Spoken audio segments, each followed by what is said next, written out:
And how about religious liberty? Religious liberty is an issue near and dear to a great many of us. The right of every American to live according to your faith, according to your conscience, whatever that faith may be. Religious liberty is fundamentally about diversity. It's about respecting diversity, that whatever your faith tradition might be, the government is not going to trample on it. Joining me right now is the man himself, Texas Senator, Senate Foreign Relations and Judiciary Committee member, and author of the new book, One Vote Away. Senator Ted Cruz is here. Senator, it's good to see you this morning. Thank you very much for joining us, and congrats yesterday on that hearing. You were terrific. What are your takeaways from the first 2 days? Well, good morning, Maria. Great to be with you. My takeaway is that I think yesterday in particular was a very consequential day, because yesterday it became absolutely apparent that Judge Barrett will be confirmed, that she will become Justice Barrett. And I say that because the entire day, we had 12 hours of hearings, and she sat through never-ending questioning from the Senate Judiciary Committee. And the biggest thing you come away from watching that is that none of the Democrats laid a glove on her. That they were not able to find any line of attack that got any traction at all. Judge Barrett was calm, she was cool, she was collected, she knew the Constitution, and she had a temperament that was both scholarly and judicial. But even more revealing, Maria, the Democrats weren't really trying. It kind of felt like the Senate Democrats on the committee were phoning it in, that they recognize on the merits she is incredibly qualified. They don't have any substantive criticism. They considered reprising the attack that they leveled at her 3 years ago when she was nominated to the Court of Appeals, which is attacking her for her faith. She's Catholic, and they had attacked her for that 3 years ago. But I think they made a political judgment that that was too risky to do a couple of weeks before an election. And so they ended up, most of their so-called questioning period, they would give speeches attacking Donald Trump. And they'd explain what they didn't like about President Trump. They'd attack the president. And Judge Barrett mostly just sat there and smiled. I think that's a very good sign that she's going to get confirmed. I also think it's a real powerful indication that the political agenda that the Democrats have at the court, they recognize isn't popular, that their agenda on religious liberty, severely restricting religious liberty, that's not popular with voters. Their agenda of restricting free speech and giving government the power to censor speech, that's not popular with voters. Their agenda of essentially erasing the Second Amendment from the Bill of Rights, that's not popular either. So they didn't want to talk about all of those issues. Instead, they spent their time just attacking the president. Well, there's also the issue of stacking the court, which is not popular either. If you want to quickly walk through the ramifications of this, 9 judges on the court has been the case, Senator, since 1880. I mean, you've had 9 judges on the Supreme Court since in the 1800s, correct? Yeah. We've had 9 judges on the court for 150 years.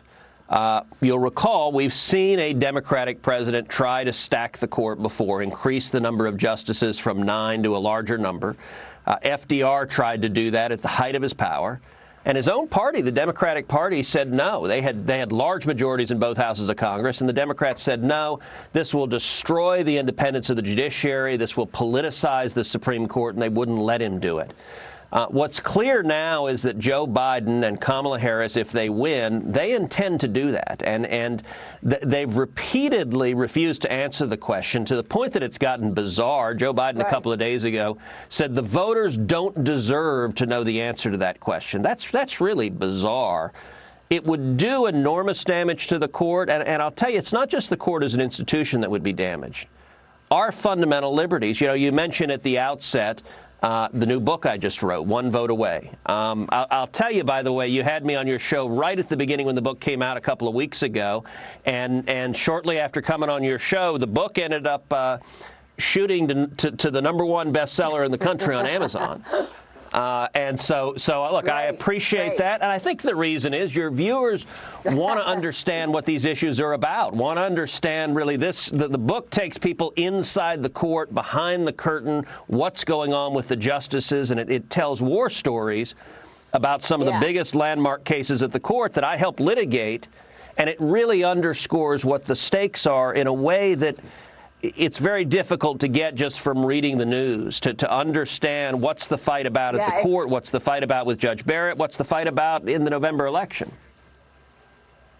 Yeah, which is why I like the book. It's so accessible, Senator, so thank you for that. Let me get through a couple more topics with you while we have you here. We've got newly declassified documents, and I want to get your take on the FBI and what they tried to take down Donald Trump in 2016. The FBI was leaking stories to websites like Yahoo and Mother Jones, and then they would use those stories that they leaked as evidence to renew the warrant to spy on the Trump campaign. Those familiar with this document, and the document saying that the Bureau was reliant on public reporting to the point that Christopher Steele would speak with reporters and the FBI would then cite that reporting.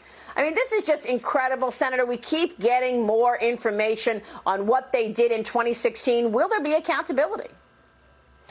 I certainly hope so, and there needs to be. This is a scandal, and it stinks. If you look at what the Obama administration did, it politicized the FBI, the Department of Justice, the CIA. It used them essentially as a political oppo research team and a hit squad. They just targeted their enemies, and there's no precedent for anything like this in our country's history. Nixon, to some extent, tried to do it with the IRS. He never succeeded. Obama did succeed, and in this instance, we have the FBI. We already know they were filing misleading documents with the federal court. We already know that they were creating fraudulent documents to the federal court. I expect that lawyer to be prosecuted. We already know that they knew the material they were relying on was oppo research paid for by Hillary Clinton to attack her political opponent. They didn't tell the federal court that. They hid that from the federal court. We already know that the primary subsource for the so-called Steele report, in other words, the basis of it, was someone the FBI themselves had been investigating for being essentially a Russian agent, someone trying to recruit senior U.S. government officials to commit espionage for Russia, and yet they used that as the basis of their report. And we learned stunningly last week that John Brennan, the head of the CIA, went and personally briefed Barack Obama. We know this from his handwritten notes. This is Brennan's own notes.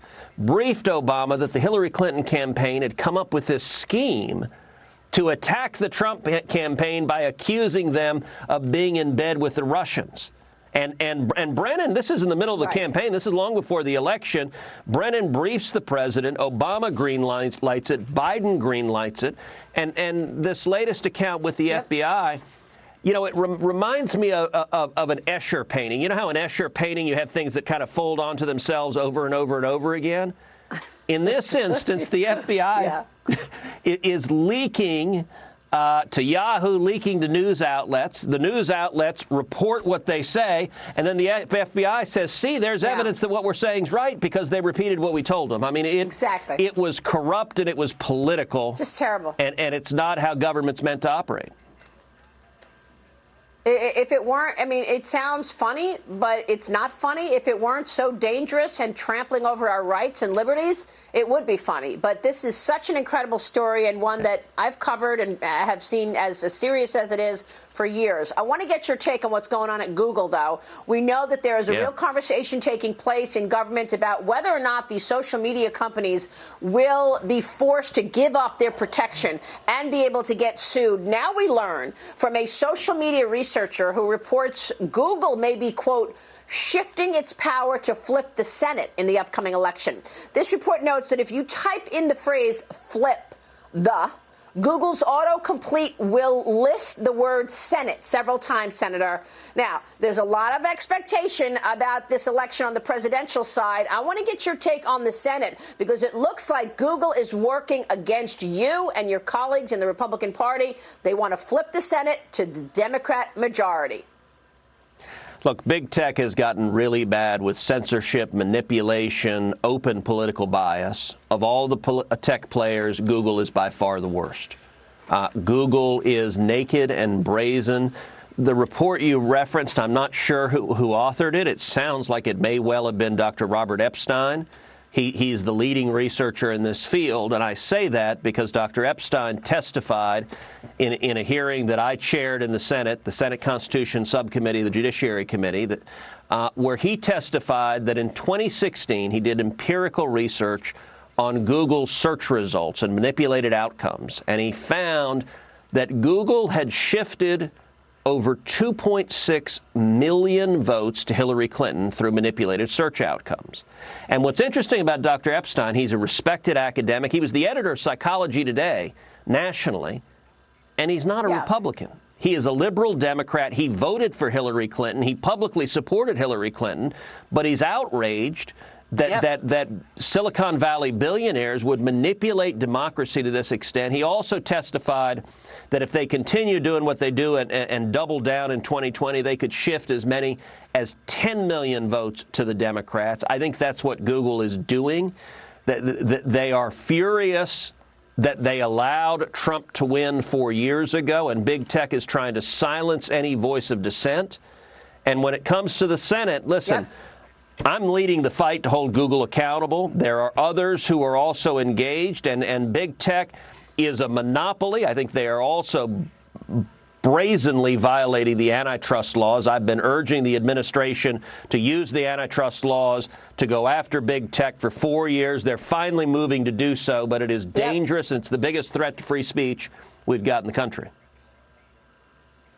Senator, we're going to be watching your efforts on that. It is, in fact, Dr. Robert Epstein. It's exactly who it is, who is uncovering this at Google. And it sounds like we may very well see legislation here in terms of antitrust issues. We'll talk more about it with you, Senator. It's great to see you this morning, sir. Thanks very much.